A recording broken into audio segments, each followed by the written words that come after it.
Hey everybody, welcome to another episode of Between Sunday. Yeah, no, that's first of all, I just apologize for that opener. I haven't really get your man voice. Just got to get my vocal cords massaged. It's a little earlier than we typically record. Absolutely. Maybe we just edit this all out. Yeah, Austin, whenever you go to edit this, just take it out. Whatever you want to do here. But I will say we do miss Austin today. Austin, just not the same without you, buddy. Yeah, I wish he was in the room. Because I think I've said in episodes in the past when Austin's not here, I'm having to manage, the recording, which is nerve-wracking, because I want to make sure. Host. Yeah, like I'm producer, editor, whatever this part is, the intro guy. It's a lot. And so just you guys, if you're listening, just pray that Austin is able to make it next time is what we're asking. Pastor, I'm nursing a little cold too. I just need some hot tea in my voice. Oh my goodness. Do you guys just want to hear all the things going on in my life? Listen, people have problems. I don't know if they want to hear yours. I know. You have a saying. I said it Sunday afternoon, hanging out with some friends. Said, if you always say if we put all of our problems in a pile, you'd be fighting to get yours back. You're fighting to get mine back. Well, that's not what we're going to talk about today, but we are talking about a really, I would say, an intriguing subject, something that maybe people would not be expecting to hear in a church leadership, style podcast. And today we're going to talk about hospitality. Yeah. And the reason is because the culture that we're trying to create, the environment, the atmosphere is just so crucial to what God is doing and to helping whatever somebody's next faith step is. It's just so important that we get this right. And so, like I like to say, this is the squishy part of things. It's really the stuff that doesn't get a lot of airtime, that people don't get a lot of attention to this, but it is the magic sauce. It is the difference maker. You know it when it's right. It's the it factor when there is a culture that is just amazing, inviting, welcoming. And man, we're praying and working hard to make that happen. Yeah, and I know you've been introducing this idea really probably in leadership circles here at the church about hospitality and why that's so important. Again, that word lives in the service industry, quotation, right. Using that in quotations, and you would think of hospitality in hotels or hospitality in restaurants.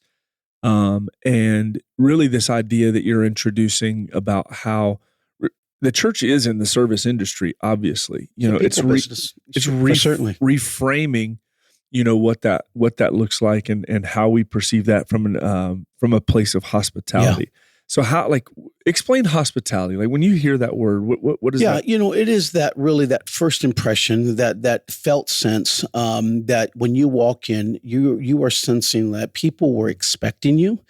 They're glad to see you, that there was such an openness there that, man, it just felt so right. And again, putting yourself in the shoes of someone that is new, maybe never walked on this campus, never ever tasted of Pentecost. And so you're trying to create a place where they feel safe, right? Yeah. Where there's such a commonality, common ground, and that God would just use people. And it is people that create that culture, that environment. It's really more than a handshake and a smile. Yeah. I want to be clear, right? It goes far beyond that. It can go everywhere from cleanliness, right? Sure. Smells, all of those things matter. Just that they couple together. Trying to create, even driving onto the campus, does it look well? Is it manicured? Is it nice? All of those things really send a signal that care, hospitality, welcoming is a big deal. Yeah, and that's, one of our, we call them behavior values here, is excellence, right? That everything that we do, we should do with excellence. And I feel like excellence opens the door to hospitality, right? So we were just talking even before we were recording that, I think you can have excellence without hospitality. For right? Sure. You can have the most manicured lawn. You can have the greatest experiences people pull on to the campus. And then if their interactions are cold, if people aren't warm and friendly, right? That's where the difference maker is. And I think, a lot of organizations, churches, they do a lot of focus on excellence, right? What we're saying is we want both. Yeah. We want excellence when people arrive. We want our campus to look amazing, but we also want that interaction with people to be a memorable one. What do they say? It's not about what you know, it's about how they'll remember how you made them feel, right? Is that Maya Angelou? Yeah, yes, exactly right. Yeah, famous Maya. So that how you make them feel, I think, is the hospitality side, right? Not just what they see. What do they feel? Right. What is the interactions making them feel? A long time ago, there was a gentleman that really worked in the church space, helping churches grow. I think his name was Carl George, and he did a series called "The 10 Most Important People at Church on Sunday." Okay, the 10 most important people at church on Sunday. The preacher was number 10. Okay, the preacher was number 10. Wow. Right. And so he's talking about how valuable and important every individual is. But the number one person is the person sitting next to the guest. Wow. Okay. So whoever you are a signal sender. You are so important to somebody's experience and what they walk away with, how you interact. Like, hey, this is my seat. I'm not moving. No hello, right? No greeting. Like, hey, my name is so-and-so. Like, those are so important to creating a culture that is welcoming. It's hospitable. Yeah. There's a genuine heart there. So this is a very intriguing and interesting conversation for me. Yeah, people may come to our church, visit our church, because they've heard something about, hey, the preaching, worship, like that may be what intrigues them to visit. That's not what intrigues them to stay. It's the way people make them feel, the warmth, the person beside them. I'm going to tell you a story just to highlight this, and the people that this scenario, what I witnessed. These people aren't here anymore, right? So just to, like, anybody who would, whenever I tell this, they're like, "Was that me?" Yeah, no, it's not you. Okay, unless you're listening and you don't attend here anymore, it could be you. Yeah. But it was, I was off, I was able just to sit with my family one Sunday, which was a really amazing experience. And I saw a guest come in, and they sat about 2 rows in front of me. It was a little bit of a tight spot in this row. And so they sat down, and I watched as the people beside of them begin to just act really awkward, uncomfortable. Like it was really difficult for me to watch. Mm-hmm. And I watched as these people who were sitting beside the guests, it was not very warm, not very friendly. And I watched this guest get up and walk out the door. Wow. And I could see the discomfort, his family stayed, but he left the room. Yeah. And when he came back, he sat on the other side of where he was. Yeah. And I thought, this is a perfect, I didn't think about this until, you're talking about the person that you sit beside. Yeah. How that genuinely matters, which is so intriguing, because the people that this experience that I saw, they didn't serve on any leadership team. They weren't in any leadership circles. They're not bad people. It was an awkward moment, but it genuinely was a negative impact on a guest. Mm-hmm. And that was somebody, didn't matter how good the worship set was, didn't matter how good you preached that day. Mm-hmm. That was their interaction. That's what they remember. That's what they leave. Because it's how they felt. That's exactly right. Yeah. And so that's what we want to talk to. So this isn't, if you're listening to this and you're thinking, well, I hope the First Impressions team gets this right. Yeah, right. We do too. Yeah. We do too. Amen. And I know that they do. They do an excellent job at this. They are very hospitable. We all can get better. But this is for everybody, because we're responsible for every person that walks on this campus. Every person is responsible. We're responsible for each other. So let's jump in. Like, how do we, I know there's some stories that you have about this. Yeah. Like you were somewhere recently, and you were able to hear, we don't always see all of the good. Honestly, as leaders, we typically are diving into the areas that we need to improve and polish. Challenges, Yeah, and we're not the type of people that are going to get up and brag on ourselves and say, look at all the amazing things that we do. It's funny when you hear that. I think you said this in a meeting yesterday. We're so close to this that sometimes we're so honed in on, man, this has got to get better. Or I noticed that person, how they weren't very kind to this person. And sometimes we can miss the really good parts of it, if we're not careful. And you told a story yesterday of a really good part, something that somebody told you. So I'd love for you to share that. Yeah, I think it really sets the tone of what we're talking about here. So there's a young man that came to our church, and he's in the military. He comes and you don't know his story, right? You don't know his background. You don't know anything about him. You just, hey, this is a guy. We're just greeting him, loving him. But what is interesting is when you begin to discover his background. Okay, so he has a church background. He's has a Pentecostal background. Actually, he is a son of a pastor, and when none of this we know. Okay, he is far away from God at this moment, right? Struggling with what his relationship with God looks like. We don't know any of this. Faith crisis. That's right. And so he's just trying, like, am I going to do I believe this? Is this for me? Does this really matter? And so as he's here attending, people begin to just connect with him, welcome him, and, more than just going on, hey, how are you? Just trying to figure out who he is, having conversations.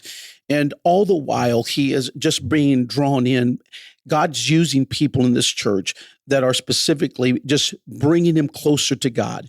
He would tell us of a time when he's been invited to a place, and as he's driving to the place, as he's literally driving to the location where he's meeting some church people, the battle that, again, this is his word, the battle that's going on in his mind is, you don't belong there. Oh, you don't deserve that. You've got too many sins. You've gone too far. This is the mind game, the spiritual warfare that's going on, and he's battling through as he's driving literally to a location to have some fellowship, and he shows up, and he is now an executive pastor at his home church. He's a licensed minister, and when I begin to see this in the last couple of weeks, I thought, wow, I never knew any of this until he said, Brother Zane, I want to tell you something. When I came there, he said, I was a really struggling young man, didn't have a walk with God. I was full of sin. And the way that your church welcomed, loved, invested, prayed for is the reason that I am where I am today. Wow. And again, I was telling our staff yesterday, what a great reminder that the seeds that we are sowing, the culture we're creating, we have no idea the depth, the breadth, the length of the effect of that. And it was encouraging to me. Yeah. What's interesting is probably none of that cost money. Like everything that he described, there was probably no monetary cost. It was just friendliness, warmth, kindness, inclusiveness, right? That's the story that he's telling. When he missed, hey, we just missed you, right? Yeah. No condemnation here. Just want you to know, man, we missed you. Yeah. I love that, and it's cool. It's cool to be able to hear those stories and the other side of it and the impact of it. This is a story, I know we're sharing it publicly now with our podcast listeners, but man, like that's something you would love to like blast out to the whole church. Like, let me just tell you that what you do every Sunday, like even if you're not scheduled in planning center, right, you are still responsible. You still have a job to do. You still have, making someone feel welcome and a part like they belong. I think that's huge. So the reason that this matters to me, and I don't know where I got this from, and it won't be new to some people, but like every Sunday is somebody's first Sunday. Yeah. Right. They have zero expectations, zero. Every Sunday is somebody's first Sunday. Every Sunday is somebody's worst day. Wow. Like they come in from a battle, a struggle, an issue, a heartache, right? They've come in from some challenge in their life and they're just wondering like, hey, God, will you meet me where I'm at? And God works through people, right? It could be your smile. It could be your handshake. It could be your kindness. It could be your greeting that just gives people the faith and the strength to say, okay, God, one more time, right? And that could be a defining moment in that person's life. You have little knowledge of that. You have little understanding, but because this is who you are, this is the church we are, this is the culture we create, we're just doing what we want to do that is meaningful and correct and good. I've heard a lot of conversations. I'll give you a story. 2 weeks ago, a new family comes to church. Okay, new family comes to church. I didn't recognize them, so I I leave somebody that is a part of our church in a conversation. I said, "Excuse me, I'll be right back. Let me go greet this family." Okay, that's a whole different Love story. that, yeah. Right. So I go to this family, and when I literally walk up to their table in the cafe, it's almost like they jump back. They are surprised. Okay, I just got done preaching, so they obviously know who I am. They're surprised that I'm greeting them. Hey, how are you? It's good to have you. What where are you from? My name is Tim. Just want to meet you. In that conversation, they would say something like this. We looked up churches, and Pentecostal church, and your church came up. He said we began to follow you online, and just this is our first Sunday visiting here. I said, man, we're so great to have you. I said, but I just again wanted to introduce myself to you. And the wife said, it's amazing. The churches that we have visited, we wanted to meet the pastor. But every time we went, it was like they would go into the green room or go behind, into the office. And she said, you're the first pastor we've been able to meet. Wow. Okay. That's just like unbelievable to me, right? Yeah. And that's not the culture. That's certainly not who we are. Sure. And I realize I'm not condemning anybody. I realize we have meetings and problems to solve and issues and all of those things that are so important. But people do recognize when they're welcomed, when they're greeted, when they're really acknowledged. Yeah, thinking just that interaction. You've taught us for years. You walk through a room slow. Leaders walk through rooms slowly, and that's a challenge. And I know that's part of what this episode's about. The busier ministry gets, church gets, life gets. That is one of the first things that seems to get chopped off. Yeah. Right? Is that intentional looking someone in the eye? And I'll tell you a story, and I know you always get uncomfortable when people brag on you, but I was talking to someone recently just about you in this whole vein, and they said, one of the things that I don't think this is someone here. This is someone outside. They said one of the things I've always admired about Tim Zuniga is no matter where I was interacting with him, whether it was at a big conference or a smaller setting, he would stop and he would look me in the eyes and he would have a conversation. It wasn't like he was looking past me, like that's just part of who you are. Yeah. There's kindness, right? But that's hospitality. And people, that person didn't say, man, he's the most prolific preacher I've ever heard. Yeah. He said he took time, he stopped and looked me in the eyes, right? And that's why I think the message that we're talking about right now is so important. This idea of hospitality is not a department's job. Right. Like I think it's fine to have a hospitality department. We're going to talk about that a little bit, but this is not just relegated to, okay, who's scheduled for hospitality today? Right. No, this is everybody's job, because here's the thing. We want it to be a culture, and culture is not just established by leaders. Everybody owns it. You know it's culture when everybody's doing it, not just a team, right? And so I think that's the message here. The interactions that you're talking about, the interactions that you shared, like it wasn't just leaders with that young man. For sure. It was everybody. Yeah. Everybody owned that. Yeah. And the reason I think this is important, because there's so much that we don't control. For instance, we can't control, we can't force people to come. We can't force guests. I mean, obviously we can invite and pray and do our part, but we cannot force people to come, okay? Right. But the one thing that we can control is how do we treat people when they get here. Yeah. Now, to be clear, I don't think we shine every week. I think there's sometimes we miss it. I think there's sometimes, but it's good to talk about it. It's a good reminder. It's a really great thing to discuss. And but the one thing that we can control is how we treat people. Whether that's a kind greeting, whether it's a hello, whether it's, hey, my name is Tim, hey, just get a little bit of their story, however that unfolds.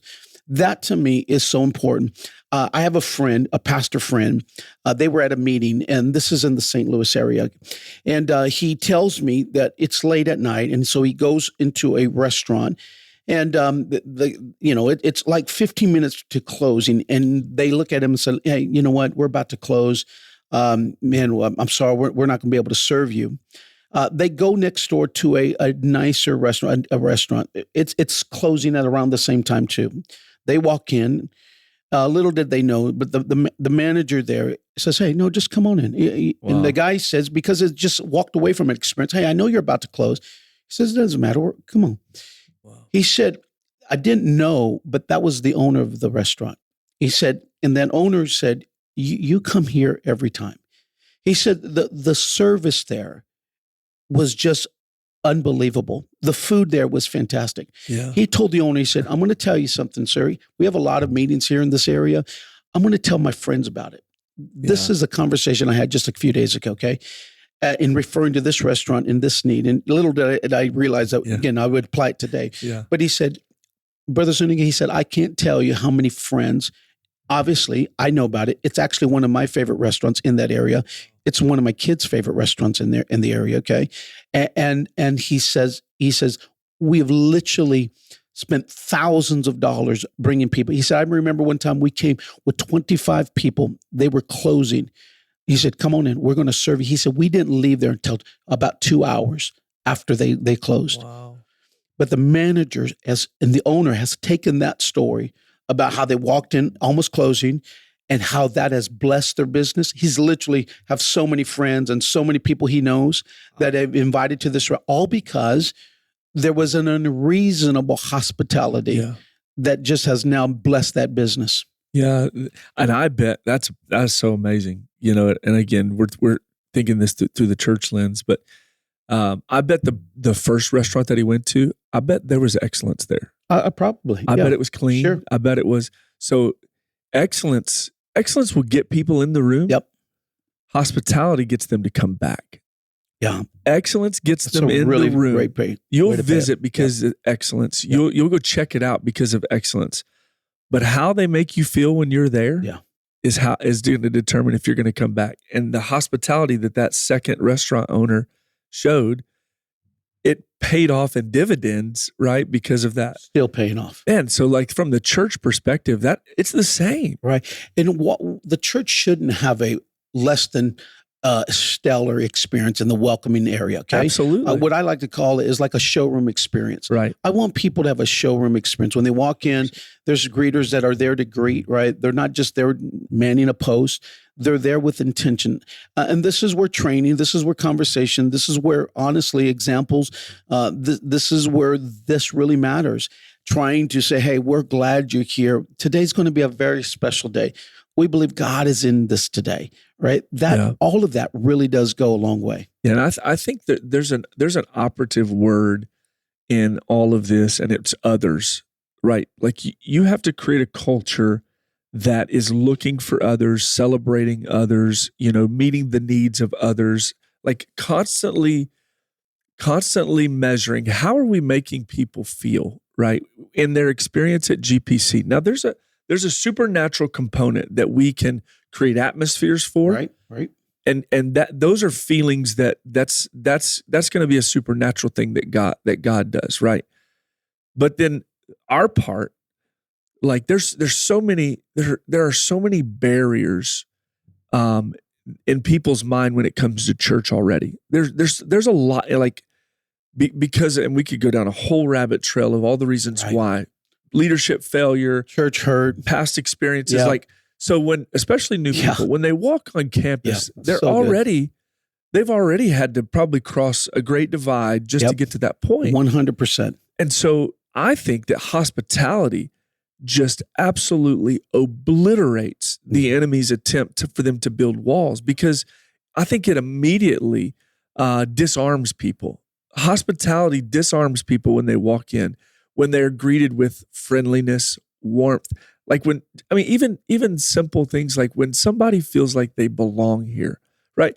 We've had stories about people driving onto our campus, and even the language that we use on our pole signs, our pole banners, is very intentional and thought out. It's not just, like it's thought out. Like how does somebody for the first time, like pulling onto our campus, when they read this, what does it make them feel?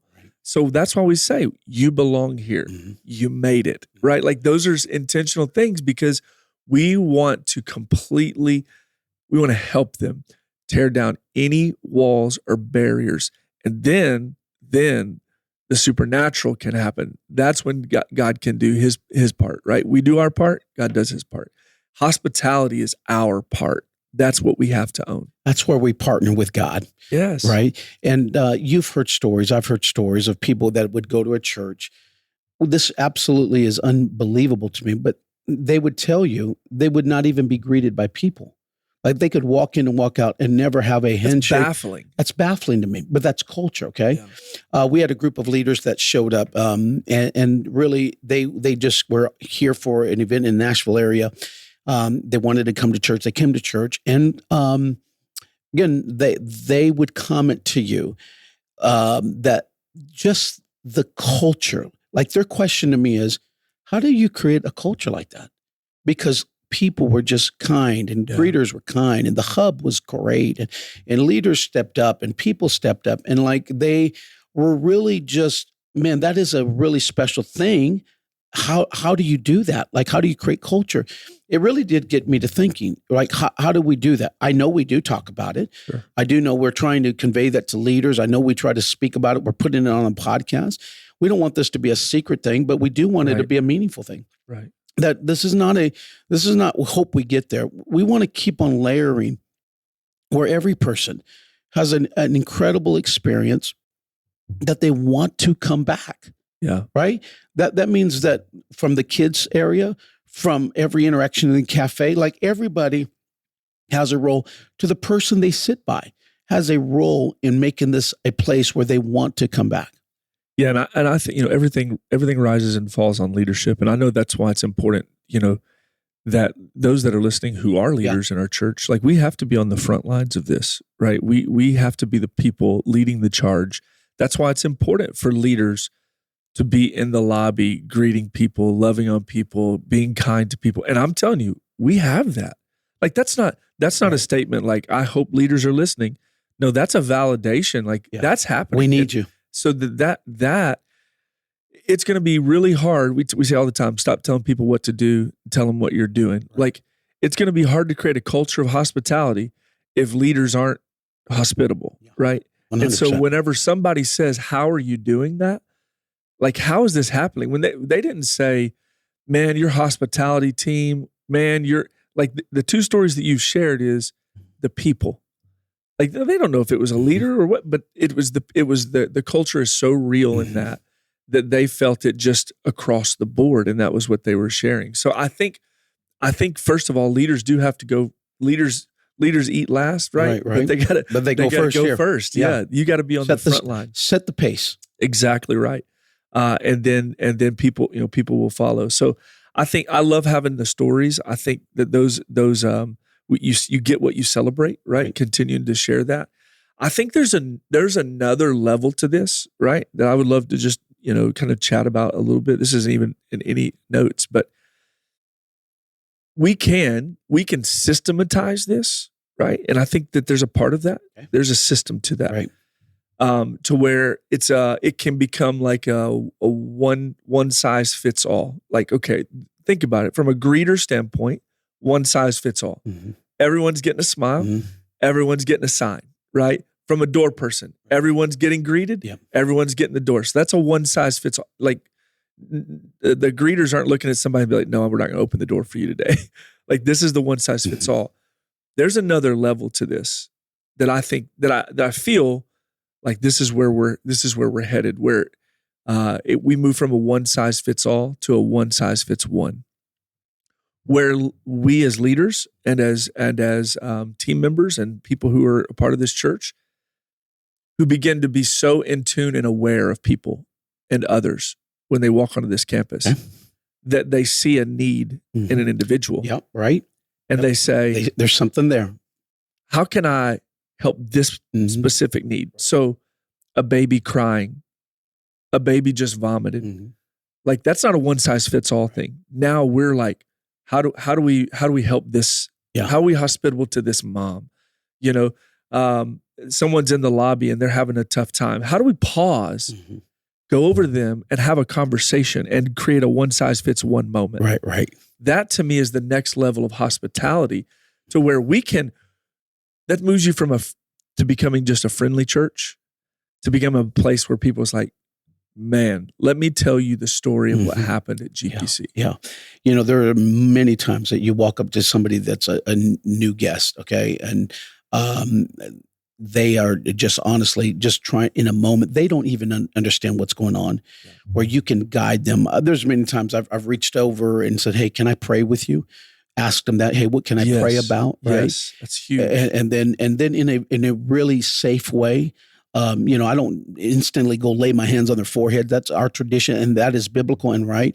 But it's not my first move. Okay, my first move is, hey, let's hold hands. Love that. And in a meaningful God moment prayer, create a place for them to feel like this is a safe place. All of these moments and all of these interactions create a culture of that. Listen, we're looking to create moments where you don't forget, that are special. And this is where the church needs to shine. Those God moments, right? Those moments where God is going to use you to make an impact on somebody's life that they would never forget, like we did for this young man. Yeah. And we didn't know his story. We didn't know what he was wrestling with. Right. But people were being led of God in a moment that really counted. Yeah. This idea, and I've seen you do that so many times, and it's amazing. Again, even that, it sounds so simple, but even the idea of walking up to someone, looking at them in the eye and saying, "Can I pray with you?" And then grabbing their hands. I have genuinely, from other places in the church, observed you do that and watched the receptivity of that versus just coming in with authority and you know what I mean? They feel seen, they feel valued, they feel like, okay, this moment is more than just, So this idea of, hospitality, one size fits one. There's a book, and I think this is a lot of where some of these thoughts were spurred. Between the book, I think we were in a conference where the author of this maybe spoke. Yeah, a lot of things have shaped the way we view this. Yeah. Again, it's not something we parked ourselves in. We've allowed ourselves to continue to what we call tinker with. Yeah. Tinker with a model, the language, the wording. And again, in very successful service industry, hospitality is one of the most pivotal parts. Yeah. But in this particular book, it's called Unreasonable Hospitality. I think it's Will Guidara. He told the story of the first time they owned like a super fancy, is it Madison Square Garden? No, it's not that, but it's a restaurant that I probably would not be able to eat at this point in my life, but maybe one day.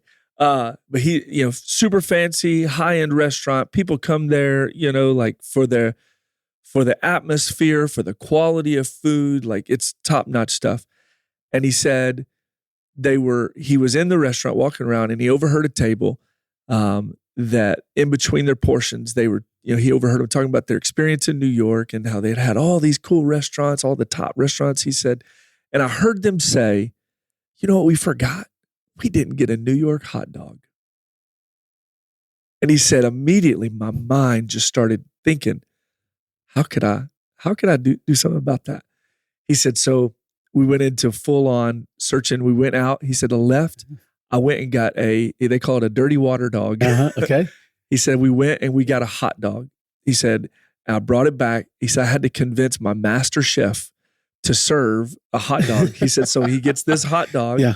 He cuts it up into 5 perfectly, portioned pieces, takes a little bit of that sauerkraut. He said he puts some relish, and then he takes the ketchup and the mustard, and he just kind of drizzles it real fancy. He said, in my 5-star Michelin restaurant, whatever, he said, I walk out and I put down a New York hot dog. Yeah. He said, I heard you guys say you've never experienced a New York hot dog. Yeah. He said, the way those people responded and reacted.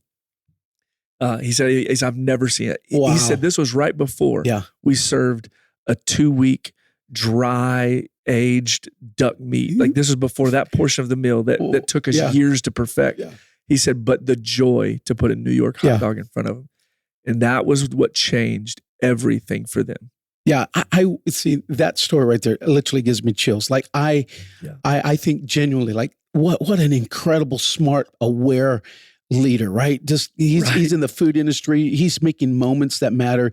And man, if we could find ways to do that in the church, absolutely, right? Like honestly, if people put on that, God, how do we not just love people, and we want to do that well. But how do we make it even more special? I realize not every moment will present itself, but if you're aware prayerfully, God, how do we help somebody today? Yeah. How do we just take that to another level?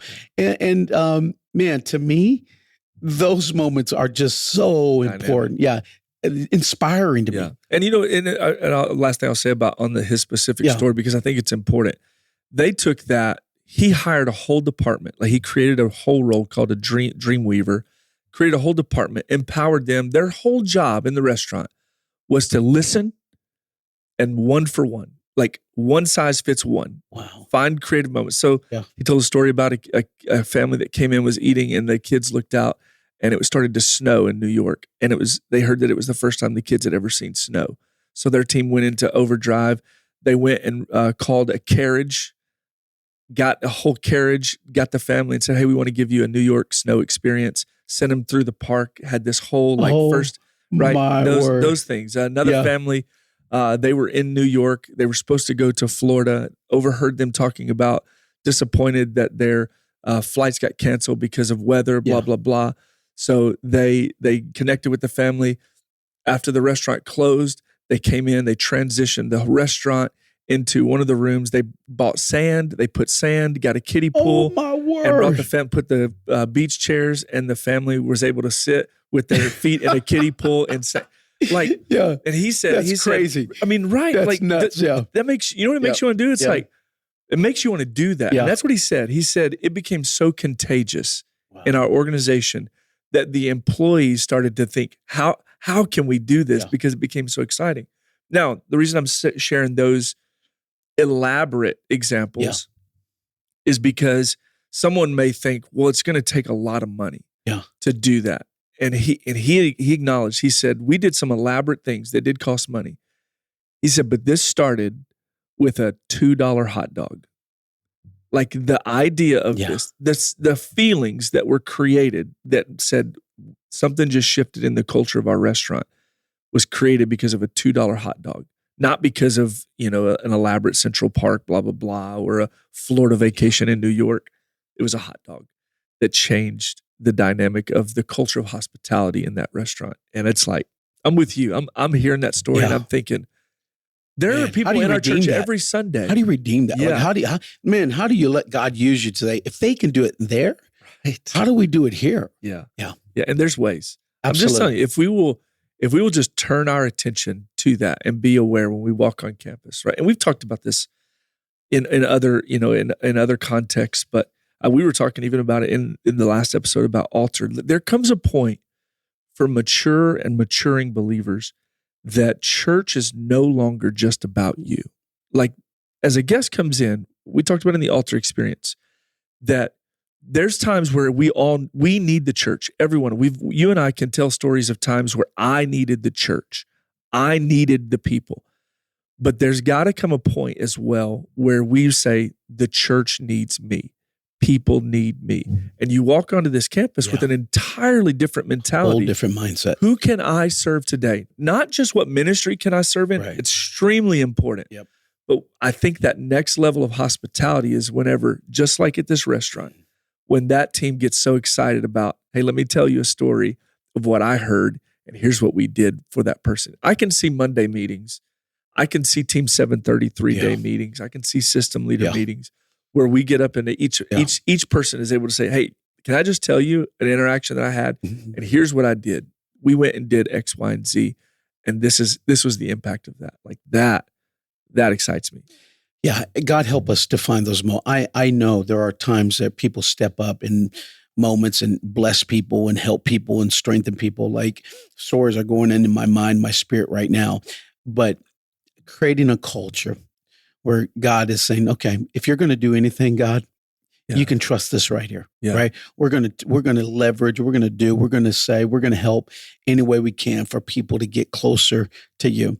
That is so inspiring to me. But that's the heart of unreasonable hospitality. Yeah. Like we use that. It's not ours. We're borrowing it, stealing it, whatever you want to say. Absolutely. But it's so true. We want unreasonable hospitality. Okay.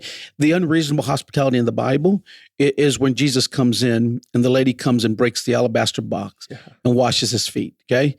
Right. And they're almost like condemning her for that. But he said, hey, I've been in here and you've not offered me anything. Yeah. Right. And this lady has done. Now, again, there's a lot of spiritual depth there. 100%. But he noticed, right? The host of the home didn't even offer to wash Jesus's feet. Yeah. And yet this woman did. There are so many of these things that really stretch our hearts, our vision of what a church can be. Yeah. You're saying there's so many spiritual components to that story. Yes. And there is, and we could unpackage that in the podcast, but there's spiritual components to hospitality. Like you even think, okay, we're trying to point people to Jesus. Everything that we're doing is to try to open the door for them to have an encounter. I'm not trying to draw people to me. Right. Like when I walk on campus, I'm not trying to draw people to me. Like we want to do our part, be the hands and feet of Jesus, right? Think of the hospitality of the cross. Like what Jesus did on Calvary to lay his life down for others. Like everything that we do in the area of hospitality for others is just modeling everything that Christ did. Wow. Everything. Yeah. So again, the whole mentality was others, for other people. Yeah. I think that's the mind shift. And again, we're already heard stories. It's not like we're trying to create this. I'll use your words that I love so much, is we're polishing this. Yeah. We're refining this. We're taking this to the next level. Like we're, a friend of mine, David Wilkerson, he says, we're going pro with this. Yes. You know what I mean? Like that's his favorite statement right now. It's time to go pro, you know? Yeah. Like this is what it is. Like we're doing it. I hope no one listening to this feels like, well, we're we're doing so many amazing things. Like we already told you stories. But there is another level or an exponential growth part of this where it's not just a specific group of people. It just becomes absolutely who we are. So I think the key to this, and if you're a leader of this church, visitor, I think the key to this is, and we're saying it, but I hope you sense it in this podcast. It has to start in the heart. Like this is not something we do just because it may work or because it's a hack or it's because it's trendy or whatever.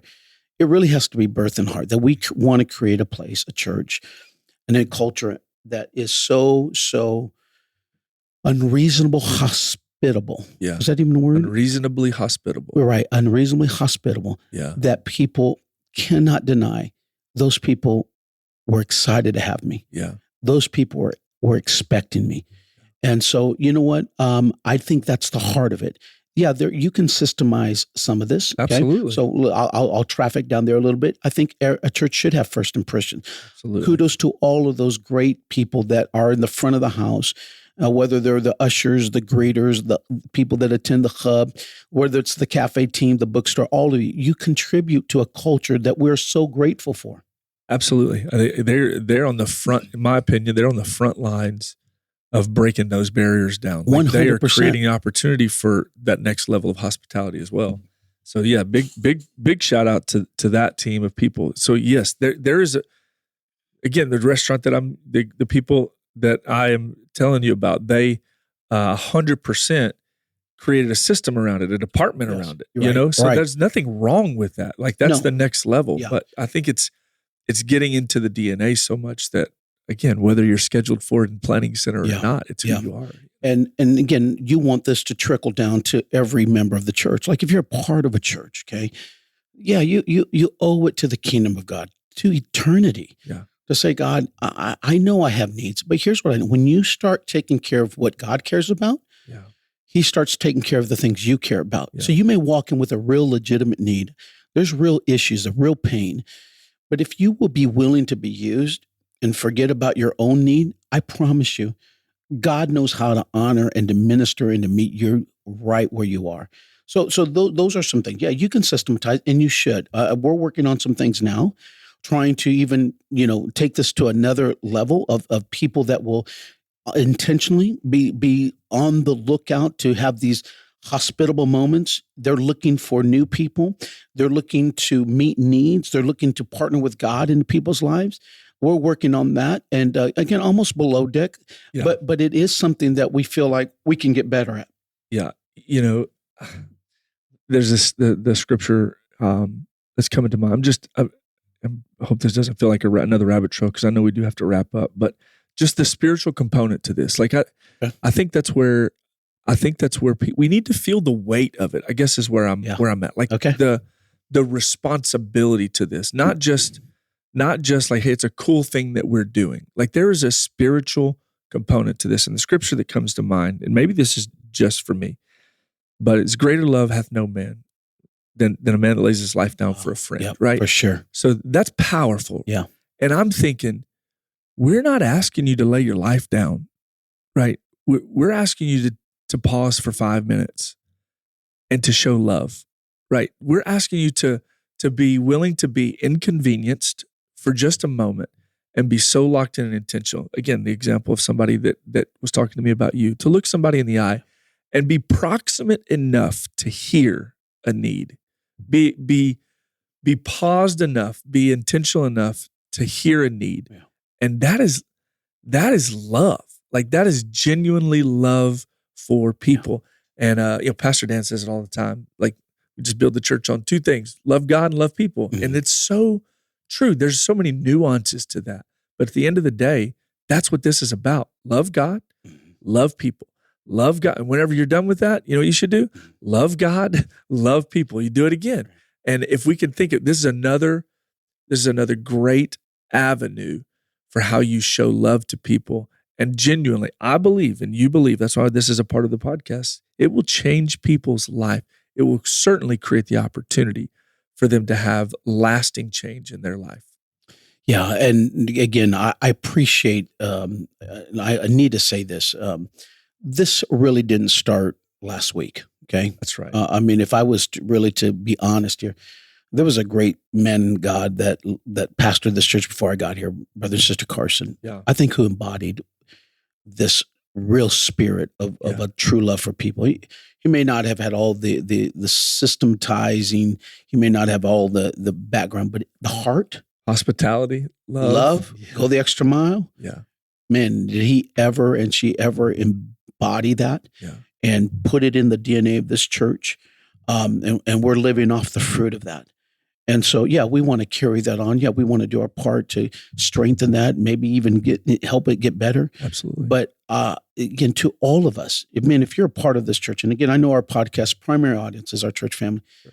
Man, you are so important to continually. This is something we can't preach on Sunday. Okay, this is not a corporation. This is the heart of a church that says, man, we want to do the best we can. We want to be the best possible option of someone to become a disciple of Jesus Christ. Yeah.